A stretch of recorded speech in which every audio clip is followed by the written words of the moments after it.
Britain के बाद अब पाकिस्तान और कनाडा का लगेगा नंबर। तेवर में आया भारत। ना अब खालिस्तानी बचेंगे और ना ही उनकी मदद करने वाले देश। जिसका डर था वही हुआ। पाकिस्तान पहुंचा रहा था खालिस्तानियों को भारी मदद। अब पाकिस्तान आया भारत के टारगेट पर। पीओके पर होगा ऐतिहासिक खेल। 84 सुखोई को दुश्मन के लिए किया जा रहा तैयार।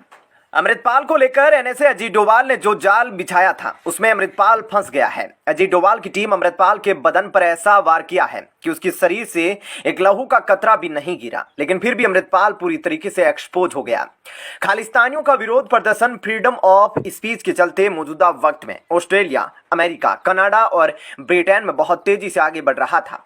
ब्रिटेन को पहले ही सबक सिखाया जा चुका है, तो अब मोदी सरकार ने कनाडा का नंबर लगा दिया। कनाडा सामने से यार और पीछे से वार जैसी नीति भारत के लिए रखता है। कनाडा के प्रधानमंत्री खालिस्तानियों की रैली में सीधे तौर पर भाग लेते हैं। वहीं इन सभी के बीच किसी ने सोचा नहीं था कि खालिस्तानियों का कनेक्शन सीधे पाकिस्तान से होगा। खालिस्तानियों का भारत विरोधी एजेंडे की कीमत अब पाकिस्तान को चुकानी होगी। आपको पता होगा, भारत पाकिस्तान के हर हमले का मुंहतोड़ जवाब देता है। पाकिस्तान के खिलाफ भारत ने अपनी हर एक नीति को बदल डाला है। भारत और पाकिस्तान के बीच के रिश्ते बस इतने रह गए हैं। पाकिस्तान ईंट मारता है तो भारत उसके जवाब में पत्थर मारता है, यानी ईंट का जवाब पत्थर से दिया जा रहा है।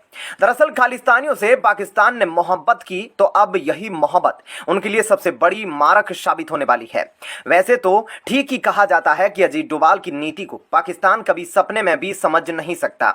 जरा सोच कर देखिए, पाकिस्तान के पास गेहूं की भारी किल्लत है, लेकिन फिर भी वह भारत को बर्बाद करने के लिए खालिस्तानियों को AK-47, AK-56 जैसे महंगे और खतरनाक वेपन की सप्लाई कर रहा था। उधर जैसे ही अजीत डोभाल अमृतपाल सिंह गिरफ्तारी की सीक्रेट जानकारियों को लेकर मोदी के पास पहुंचे, उधर दूसरी तरफ पाकिस्तान के कनेक्शन का खालिस्तानियों द्वारा खुलासा हो गया। यह किसी भी कीमत पर पाकिस्तान के लिए अच्छी खबर नहीं हो सकती। तो दोस्तों, आइए इस वीडियो में आपको विस्तार से बताते हैं कि ब्रिटेन के बाद मोदी सरकार ने कनाडा के लिए कौन से फरमान जारी किए हैं। साथ ही आपको बताएंगे कि अजीत डोभाल की टीम ने पाकिस्तान को लेकर कौन से बड़े खुलासे कर दिए हैं, जिसके बाद प्रधानमंत्री मोदी, गृह मंत्री अमित शाह तेवर में आ चुके हैं। भारत के अंदर और भारत के बाहर अब जिस तरीके से मोदी और अजीत डोभाल की फिरकी अलर्ट हुई, उसको देखकर लग रहा है कि अब जल्दी खालिस्तानियों के खिलाफ कुछ बड़ा होने वाला है। और इसकी शुरुआत सबसे पहले ब्रिटेन से हो गई और ब्रिटेन के बाद अब कनाडा का नंबर आ गया है। आपको पता होगा, कनाडा खालिस्तानियों का दूसरा देश माना जाता है और कनाडा के प्रधानमंत्री खुलकर खालिस्तानियों का समर्थन भी करते हैं। जिस तरीके से ब्रिटेन में भारतीय उच्चायोग पर खालिस्तानियों ने तोड़फोड़ की, भारतीय तिरंगे को पैरों से कुचल डाला, जिसमें ब्रिटेन ने भी उनका खूब साथ दिया। भारतीय उच्चायोग को कोई सिक्योरिटी नहीं दी। इसके बाद भारत ने भी ब्रिटेन के खिलाफ जैसे को तैसा रवैया रखने की कोई कसर नहीं छोड़ी। इस घटना के बाद ब्रिटेन की भारत में उपस्थित एम्बेसी के अंदर से सारी सिक्योरिटी हटा ली गई। तो वहीं अब ब्रिटेन के बाद कनाडा का नंबर आ गया है। भारत कई सालों से कनाडा को कह रहा है कि भारत विरोधी इन खालिस्तानियों पर कोई एक्शन ले, लेकिन कनाडा तो बस इन खालिस्तानियों के विरोध प्रदर्शन के मजे ले रहा है।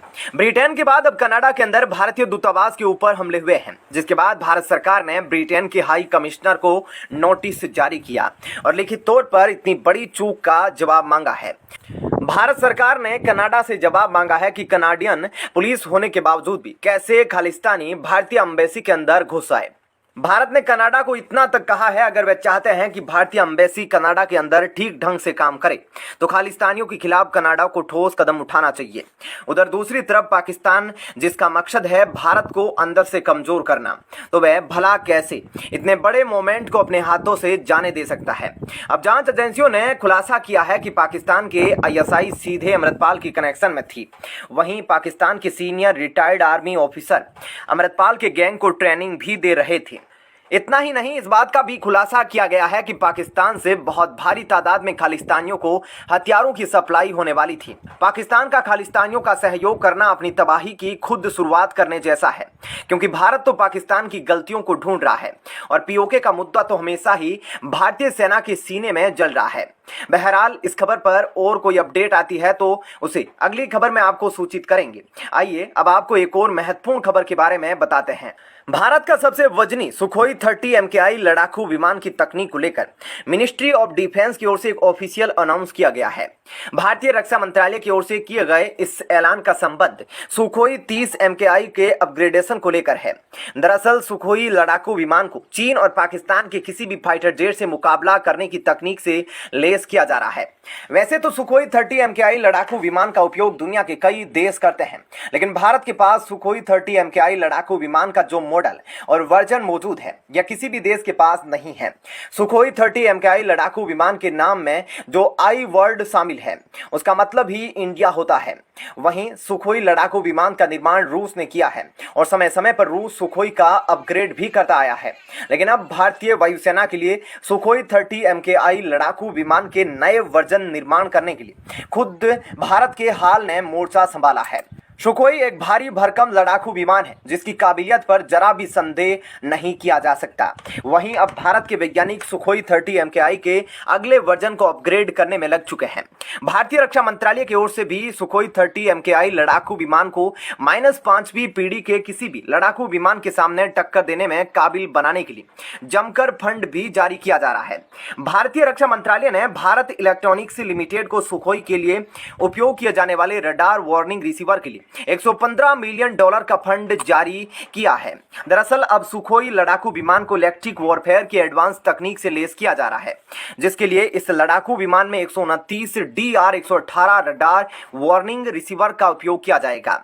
वहीं इसके अलावा सुखोई 30 लड़ाकू विमान में स्वदेशी रूप से निर्मित एयरबोर्न सेल्फ प्रोटेक्शन जैमिंग पोड का उपयोग किया जाएगा। दोस्तों आपको बता दें, एयरबोर्न सेल्फ प्रोटेक्शन जैमिंग के द्वारा दुश्मन के किसी भी रडार के सिग्नल को जाम किया जाता है। जैमिंग प्रोसेस सिस्टम सबसे पहले दुश्मन के रडार के द्वारा जनरेट की जाने वाली तरंगों को पता लगाता है और उसके बाद जैमिंग तकनीक के इंटरनल पार्ट में उस तरंगों का ऑटोमेटिक तरीके से रिसर्च किया जाता है कि जो तरंगे आ रही है क्या वह अज्ञात तरंगे हैं। जब पता चल जाता है कि यह किसी दुश्मन के किसी हथियार के द्वारा तरंगे आ रही है तो यह दुश्मन के रिसीवर को जाने वाले विकिरण को यह जाम कर देता है। आपको बता दें, भारत के पास मौजूदा वक्त में तकरीबन 260 सुखोई 30 MKI लड़ाकू विमान बिल्कुल ऑपरेशनल है। वहीं इनमें से 84 लड़ाकू विमानों को अपग्रेड करने की शुरुआत हो चुकी है, जो आने वाले 5 से 4 सालों में पूरी तरीके से अपग्रेड हो जाएंगे। तो दोस्तों इस वीडियो में इतना ही, लेकिन आपको खबर पसंद आई है तो वीडियो को लाइक और चैनल को सब्सक्राइब जरूर करें। धन्यवाद।